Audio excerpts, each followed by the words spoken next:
بيكم النهاردة معانا حديث من أحاديث سيدنا النبي صلى الله عليه وسلم. قد يكون الحديث طويل شوية، فهنجزأه ونقسمه عشان خاطر نقدر نتواصل مع حضراتكم بالمعلومة بطريقة سهلة وميسرة وبسيطة. فيما رواه الحاكم في المستدرك على الصحيحين أن رسول الله صلى الله عليه وسلم قال: إن الله قسم بينكم أخلاقكم كما قسم بينكم أرزاقكم، وإن الله عز وجل يعطي الدنيا من يحب ومن لا يحب، ولا يعطي الدين إلا لمن يحب، فمن أعطاه الدين فقد أحبه الله، أو كما قال صلى الله عليه وسلم. طيب احنا النهارده هناخد الجزء ده بس ونكتفي بيه من الحديث بتاع سيدنا النبي صلى الله عليه وسلم. ربنا قسم الأرزاق للعباد، وفي مثل بنقول إن العباد زعلت من هذا التقسيم والعياذ بالله، ونعوذ بالله أن نكون منهم. وقسم أيضا الأخلاق، عشان كده سيدنا النبي صلى الله عليه وسلم كان لما يقف قدام المراية يقول إيه؟ اللهم كما أحسنت خلقي فأحسن خلقي. والدين الخلق، والدين المعاملة، وخلقك الحسن فرض عليك انك تعامل الناس بخلق حسن. يعني ده مش تفضل ولا هبة ولا حاجة بتعملها من عند حضرتك كده، لا، ده فرض عليك انك تعامل الناس بخلق حسن. طيب يبقى احنا عشان نكون عندنا الخلق الحسن لازم نتقرب إلى الله ونحب دين الله، عشان ربنا يحبب الإيمان لينا فنعرف إن الله أحبنا، أو كما قال صلى الله عليه وسلم. تعال بقى ناخد الكلام ده على الدنيا وعلى الشغل وعلى الإدارة زي ما احنا متفقين. أنا لما أعامل الناس بخلق طيب، أكون بشوش في وشهم، أعاملهم معاملة حسنة.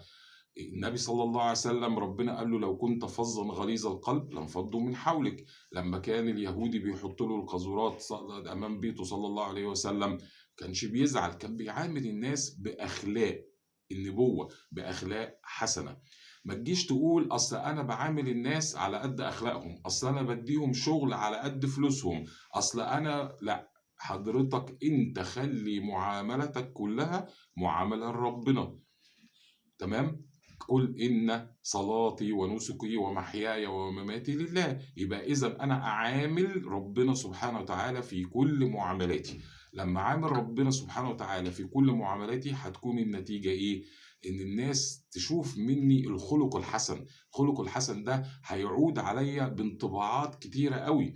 هنيجي بقى نمسك في حتة الإدارة. في عندنا حاجة في الإدارة بنقول إن مثلا الشركة دي اسمها كيان ايه؟ معنوي، لكن حضرتك كيان انسان، وكيان الإنسان وكيان الشركة بيقدموا صورة لنفسهم عن الوضع بتاعهم اللي هم بيعبروا بيه. يعني أنا لما يكون الناس بيقول لك فلان ده خلقه حلو، ده معاملته كويسة، ده تاجر بشوش، ده هنا ده بيعود عليا بصورة كويسة. نفس الكلام لما يكون الشركة بتاعتي أنا مختار فيها ناس كويسة وناس حلوة، فالناس دي هتنقل صورة حلوة، فيقول لك الشركة كلها على بعضها. لما الفريق بيلعب كله بيكسب، لما الفريق بيبوظ منه 3 4 الفريق بيخسر حتى لو الباقيين لعبوا. يبقى لازم المنظومة كلها تكون كويسة. هنقول حدوتة حلوة قوي في الإدارة في الحلقة الجاية، مهمة جدا. لو احنا اتبعناها هنلاقي الدنيا معانا ممتازة جدا. تمام؟ ايه هي الحتة اللي هنقولها؟ تخيل حضرتك لسه عريس جديد متجوز وعندك بيبي صغنطوط، وقررت ان انت تطلع انت والمدام والبيبي تروحوا تصيفوا، فعايزين تحجزوا فندق عشان انت مش عايز تتعب البيبي ومراتك في السفر بتاعك. فاتصلت بثلاث فنادق. هنتخيل ان انت اتصلت بثلاث فنادق ونشوف كل فندق هيتعامل معاك ازاي. الفندق هنا هو الكيان المعنوي اللي احنا بنتكلم عنه، ونشوف ايه اللي هيحصل. حضرتك كلمت الفندق الاولاني وقلت لهم انا عايز اوضه بتبص على البحر، وعايز فيها سرير صغير لبيبي يكون موجود في الأوضة. ونفس الكلام قلته للفندقين التانيين. تعال بقى نروح الفندق الأولاني. دخلت حضرتك: أنا فلان الفلاني اللي حجزت وقلت كذا. فهتلاقي اللي واقف في الريسبشن: إيه ده؟ هو إحنا عندنا حد حجز بالاسم ده؟ هو معرفش إيه. وقعد يسأل وقعد يدور، وبعدين حضرتك في الآخر طلعت الأوضة ما لقيتش السرير الإضافي اللي أنت طالبه ولا لقيتها على البحر، وخدت في الموضوع 3 4 ساعات. شوف الانطباع اللي هيبقى عند حضرتك. تعالى بقى نروح مثلا الفندق التاني. رُحت فالراجل قال لك: "أيوه والله أهو اسمك مكتوب في الدفتر." تمام زي الفل، بس ادّينا 5 دقايق هنطلع نوضّب الأوضة، هنطلع نعمل، وقعّدوك شوية على ما وضّبوا الأوضة وجهّزوها، وبعدين في الآخر قالوا لك: "معلش أصل موضوع السرير الإضافي ده مش متوفّر أوي عندنا." طَب أنت ما قُلتليش ليه في الأول؟ لأ معلش نسينا. يعني أنت بتجرجر زبون وبعدين تدبّسه؟ طيب تعالَ بقى نشوف الفندق التالت تتعامل مع حضرتك إزاي. حضرتك وصلت، أنا فلان الفلاني، أيوه يا فندم حضرتك حاجز معانا الأوضة رقم 7 اللي بتطل على البحر وجهّزنا لك فيها السرير الإضافي. 3، 4 دقايق لقيت نفسك دخلت أوضتك وسكنت والدنيا كانت سهلة. انطباعك عن كل فندق من الفنادق ال3 هيكون إزاي؟ أكيد الأولاني سيء جدًا، التاني شوية مقبول لكن برضه مش مبسوط، التالت أنت بتكون مبسوط أوي من المعاملة اللي اتعاملتها.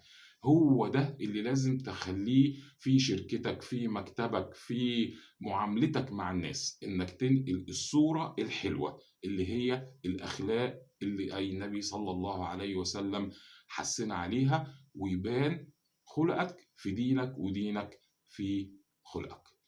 أتمنى أكون وصّلت المعلومة بسرعة وإن كان الكلام فيها كثير، وأشوفكم المرّة الجاية ونكمّل بقية الحديث بتاع سيدنا النبي صلى الله عليه وسلم، والسلام عليكم ورحمة الله.